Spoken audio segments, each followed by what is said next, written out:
Hi guys, and welcome to a double cast that we're going to be doing today. And up in game 1 is myself controlling the Lizardmen up against Montkaz and the mighty Norskens. Now this will take place in the latest ECL. This is our first game in a very hotly contested best of 3. So let's catch out the armies and see what we've got. So inspired by A-Move's recent performances in my stream, gone for the Lizardmen and done a few little skirmish kind of plays as well, which we'll get into. But for the most part in the front line, I have one unit of Skink cohort with javelins on the left-hand flank. Quite like the javelins in this matchup as Norskens are lightly armoured. And they're on the flank so they can try and skit around the outside as they are quite fast. Then for the main battle line, we have Saurus warriors with shields, so a very tanky core who should be able to deal very effectively with most Norscan infantry. And I'm pretty confident these guys, you don't need to go Temple Guard, don't need to go that elite to win the frontline engagement. I also have the cohort of Sotek, regiment of renowned red-crested skinks who can refuse to die as well.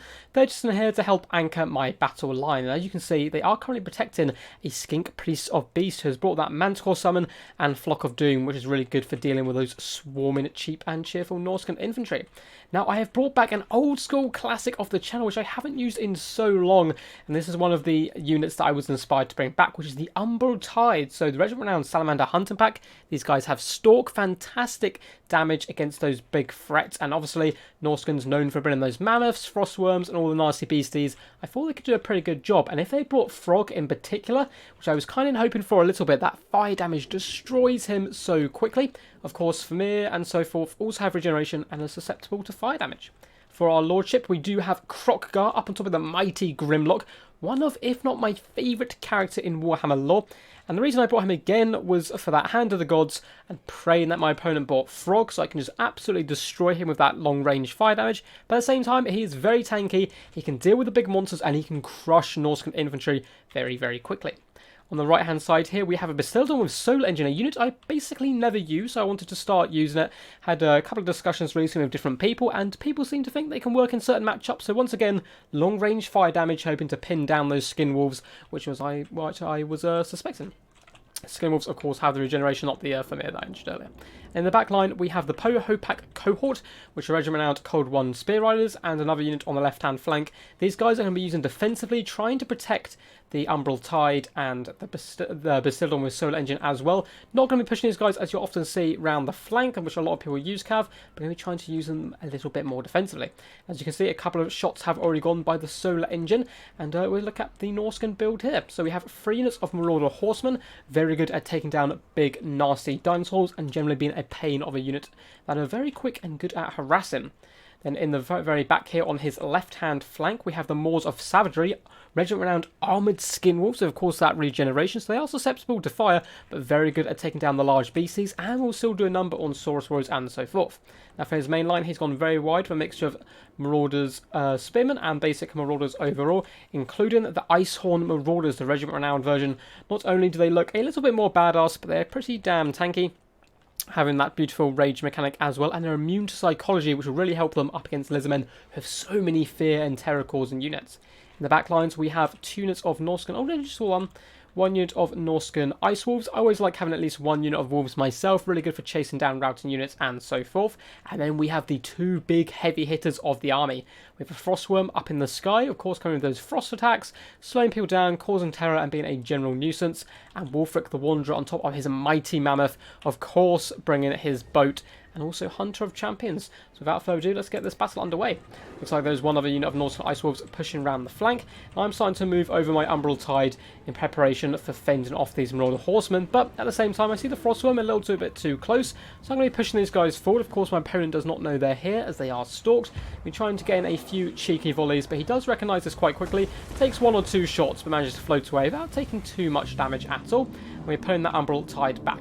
So I did start floating the Hopak cohort over to this left-hand flank, because I thought maybe he was going to push in with the Frostworm. I see Wolfric over on this side as well, but decided once again, stick to the plan, bring them over to the right-hand side to try and fend off these other threats. And as you can see here, I'm bringing the Basildon Solar Engine back, bringing the Umbral Tide back as well, and trying to keep a defensive posture where possible, pushing off Norscan Ice Wolves with my Cold One Spear Riders before falling back, protecting their little skink buddies. As you can see, we have a nice defensive formation here, with the rear protected by these fast-moving units. Now, one problem I am having is these Marauder Horsemen on the right-hand side. I don't really have any good skirmishers to deal with. The Umbral Tide kind of occupied over here trying to fend off the Frostworm and the Mammoth. So the Basildon is the only real guy I have, and he's done a decent amount of damage, but currently he's trying to focus down the Maws of Savagery with that long-range fire damage. So I'm just kind of sacrificing one unit of Saurus Warriors, trying to keep as many units busy and at bay as possible while my opponent tries to sneak in the back line. So the front line has engaged. We've pushed up with all our units, but a really nice pendulum does come down. I did spot it, but my units, fortunately, Saurus not the fastest, but we're going to rectify that situation by chucking in Krokgar into the main fight and assisting, and at the same time summon a Manticore into the fray as well. Once again, Cold One Spear Riders push off some Norscan Hounds who are looking to get onto the Umbral Tide, and they have now moved up and get some really nice fire onto Wulfric the Wanderer. I notice my opponent's probably coming in with a Frostworm to assassinate my Skink Priest, so I'm going to start bringing him in this direction, bring Krokgar back and try and rally some forces around him. And if we take a little look at the battlefield, in the back lines we've pushed off a large contingent of Norscans here with one unit of Saurus Warriors, also the Poho Pack cohort, escorting these guys away. I'm not going to be able to catch them, but I can force them away from the battlefield. Whereas on the other flank, a really nice boat came down and wrecked my cohort of Sotek, but at the same time broke a unit of Marauders, and the Basildon holding down this pocket here. He doesn't really want to be fighting more savagery, but he will still survive a very, very long time. You'll see my opponent is now chucking everything in on this Umbral Tide. He's had enough of their pesky long-range fire doggos, and does chuck them in to try and intercept, but big old Krokgar comes charging in, pops deadly onslaught on all his buffs, and he's going to be trying to feast on Wulfric the Wanderer, getting some nice rear attacks. Frostworm also pops down, but we have Cold One Spear Riders rallying to their liege there. And the Umbral Tide's just about escaping, so I think at this point the Frostworm should have been hopping onto the Umbral Tide. They do manage to pull back, and look at the firepower they managed to unleash on this front line. A really nice pendulum coming down by my opponent, catching two of my units there, but I'm chucking everything into the centre pocket now. I do summon the second Manticore, so we have two in there right now, feasting on Wulfric, and with all that added fire damage, he is most certainly going to be running for the hills. Now, our opponent, really nice play here, brings the Norscan Ice Wolves on top of the Umbral Tide, so once again we're going to pull them back. In the back lines, Basildon was saved by the Poho Pack cohort, who are now going to rally to the Umbral Tide, butcher these hounds and pin them in place, while the Umbral Tide once again escape into a nice safe pocket we have here. We did manage to push through the front line, so now where he was originally deployed, I actually have a ton of safety and a lot of units who are going to be flooding back as the battle almost actually kind of switches from the initial deployment. Cohort of Sotek going to be chasing down the familiar Balefiend, just trying to keep him busy, and in the distance the last summoned Manticore is going to be forcing Wulfric the Wanderer off the pitch, who did have a scroll of shielding down, but a little bit too late. Nice breath attack coming in by the Frostworm, but I think it was mainly dodged by the Umbral Tide. And now Saurus Warriors just going to be pushing off these Marauder Horsemen where we can. We have the Basildon as well, up to 22 kills, going to be shooting them as the Umbral Tide once again launch their fireballs up at that Frostworm, doing serious damage and breaking it, and of course is very close to the battle edge, so probably will not be coming back into the fray. Now there's only really skirmish elements left, and with that it looks like the whole army did actually rout. Maybe my opponent maybe retreated there a little bit, but only just about a Pyrrhic victory and a super fun battle overall. So this is the type of build that I'm really enjoying at the moment, so getting a little bit more cheap and cheerful with the infantry rather than those elite hardcore builds that I used to favour when I played Lizardmen quite a bit back in the day. I say back in the day, it was literally a couple of months ago. And then using the Cold One Spear Riders unit, I haven't used too much recently, apart from against Dark Hills and so forth. As a backline blocker, it works so good, countercharging people and protecting the Umbral Tide and the Basildon with Rev Crystal, and allowed those Saurus just to get to their butchery and their good work.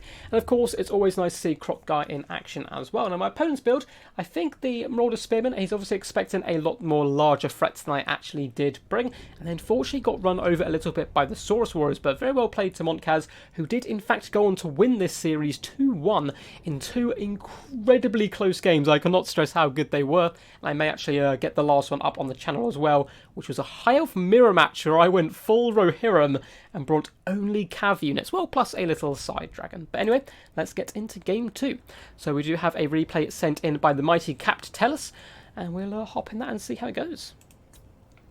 So it looks like he is in charge of the mighty forces of the Empire, led of course by the mighty Karl Franz, against a prostate, which is, is it prostate or prostate? Who knows, but anyway, it is a super funny name, who is in charge of the Greenskins, led by a cheeky little gobbo trying to overthrow the Emperor of Mankind himself. So let's pop this into slow-mo and go through the armies quickly. Now for the Empire, up front we have 3 units of Outriders, a unit I can never seem to get proper value out of, but I've seen other much better Empire players make these guys work so well. Armor-piercing missiles will really help up against Black Orcs. Now for his main battle line, it looks like he has 3 units of flagellants, or flagellants. I always forget the correct way of saying it, but basically naked zealots of Sigma. We have 3 of those unbreakable, and we'll do a decent job against cheap green scheme infantry. We'll struggle, of course, against units like Black Orcs and so forth. And then we have a ton of cheap and cheerful spearmen. So again, very cheap in the main battle line, really committing to that skirmish game.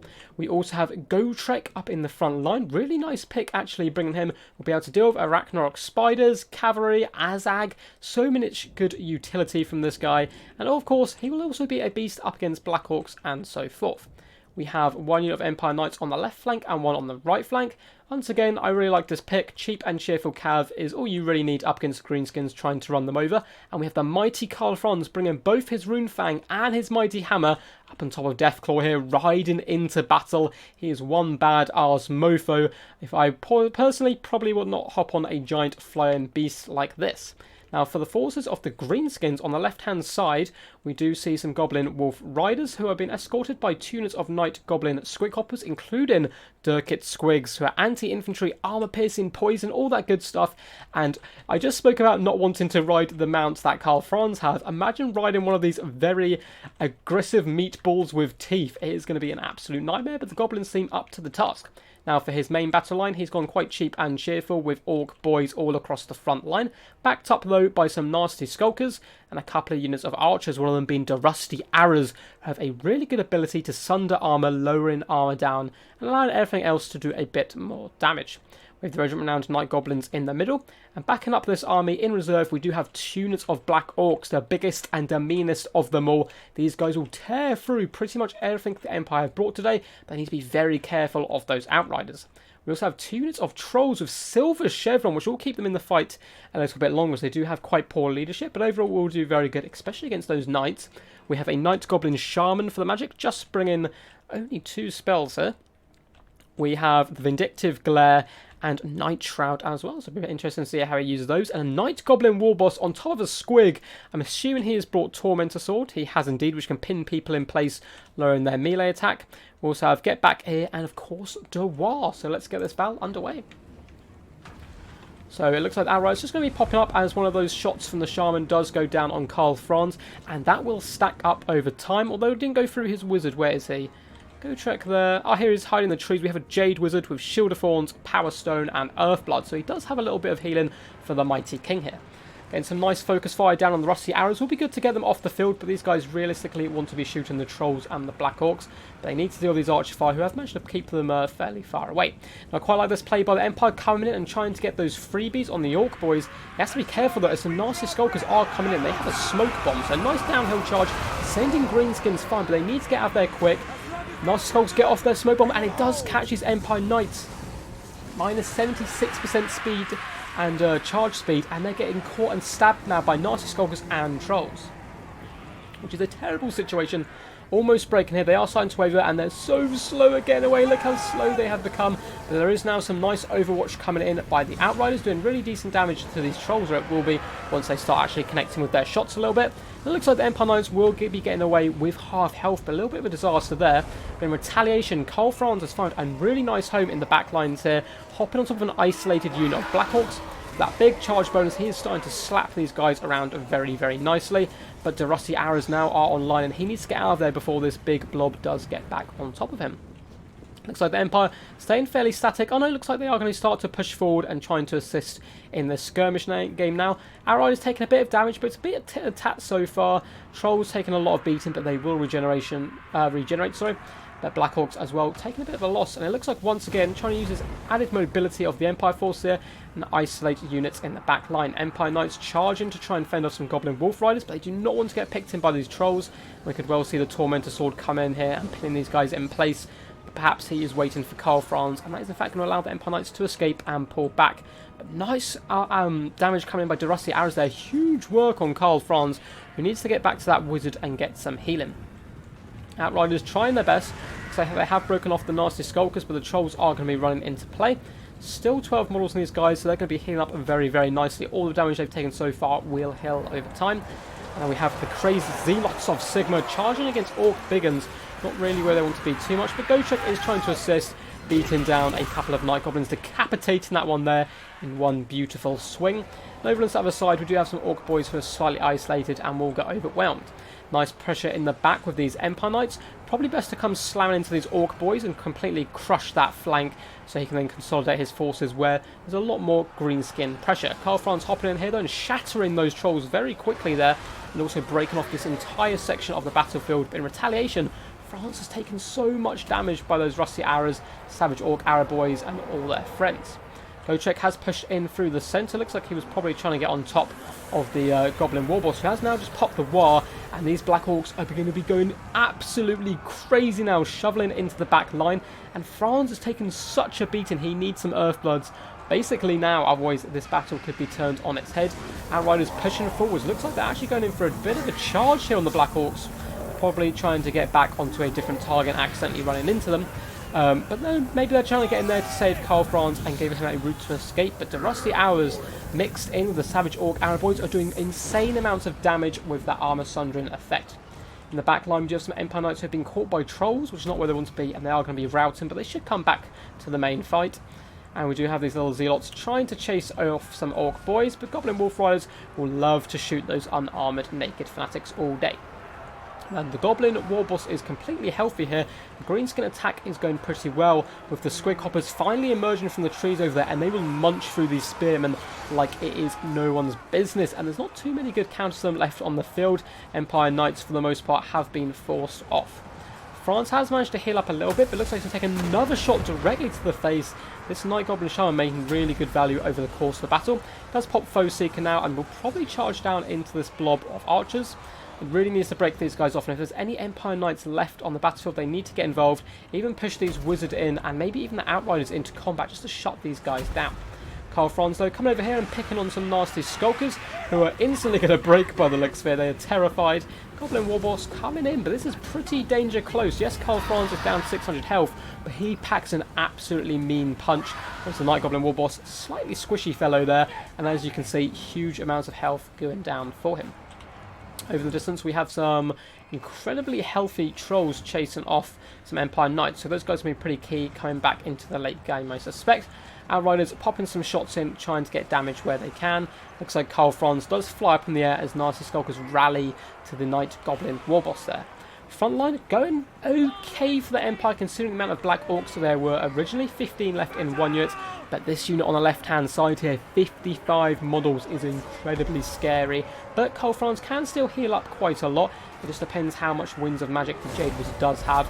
Looks like he is going to be popping up a extended Earth Buff and going in for the snipe. Not a bad shout here, but nasty Skulkers will rally to this Night Goblin Warboss, so probably needs to drop the Torment Sword. He has indeed, sticking Karl Franz in place and lowering his attack, so you can make a very cheeky escape there. Karl Franz might as well turn and face the Skulkers for now, but he's taken so much fire coming by the Rusty Arrows, trying to get on top of those guys and shut them down. Not doing too bad, pushing through them, but with attacks coming in the rear, the mighty Emperor of Mankind does fall into the weeds and dirt of the ground here. And with that, the balance power goes massively in favour of the Greenskins. It's not completely over yet, but there is a huge green tide in their centre here. Some spearmen desperately holding on, but as long as Gotrek draws breath, there is a chance. Outriders starting to run out of ammo, but they can do some really decent cycle charging here. Greenskins notoriously have low leadership, and they're very, very beat up at this point. We do have an Earthblood going down as well, keeping Gotrek in the fight that little bit longer. So Outriders have charged into Durkit's Squigs here, trying to break them off, and they're so beat up they should give it a good go.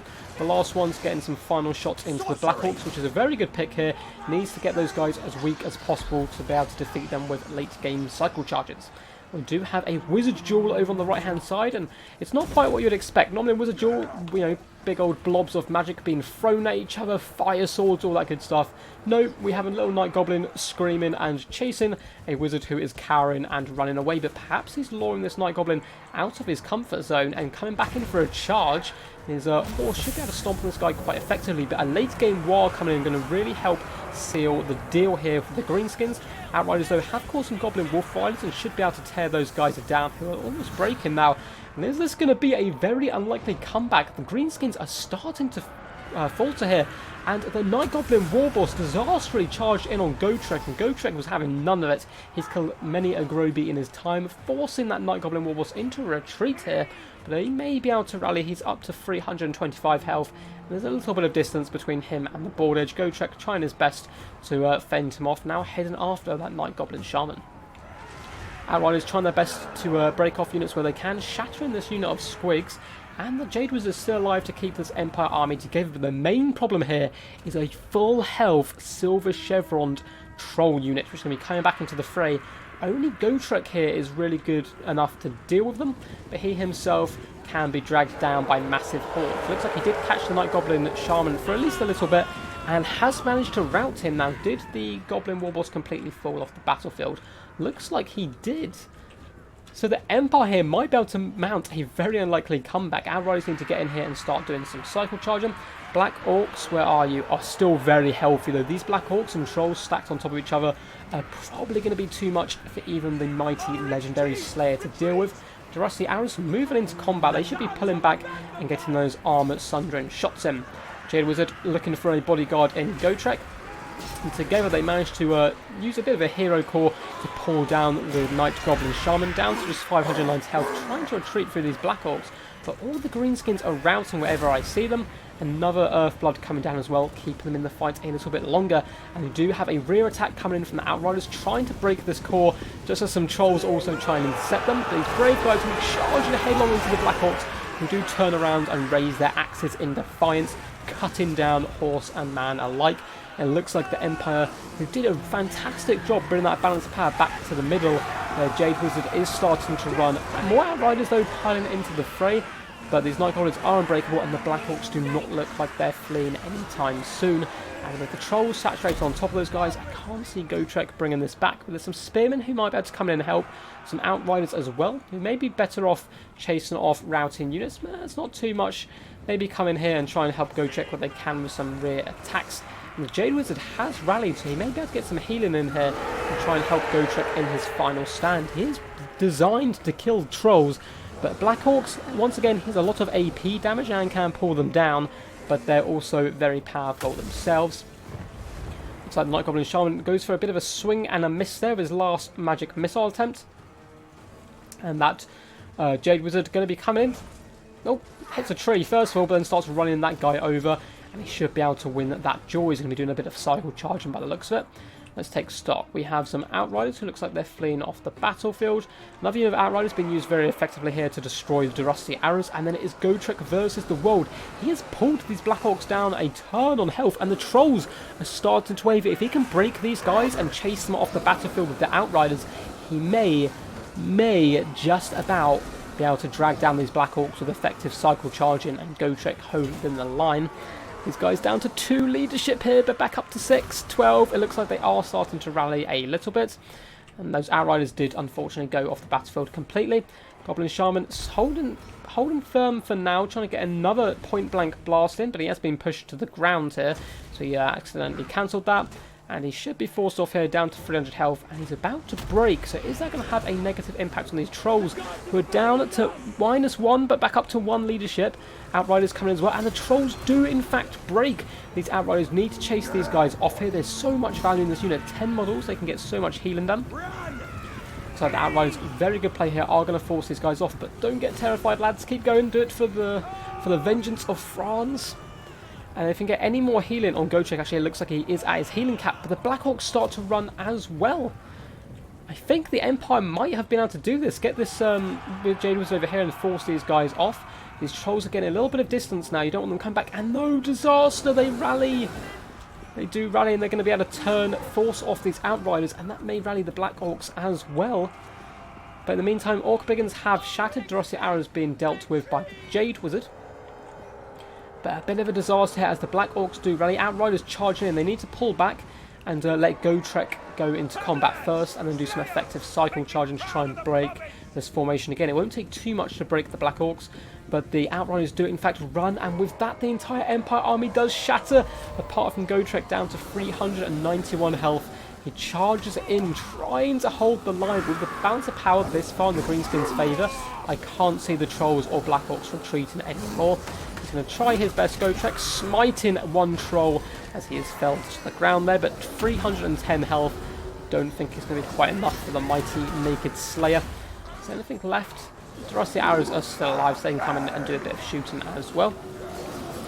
Another Troll is felled by Gotrek as he goes for a spin and a hack on this Black Orc. A very cool animation, but is then stabbed in the back by a Black Orc, who I'm assuming is going to get very, very famous now as they lift their axes up in a roar of victory. What a battle there. Very well played to both of these players.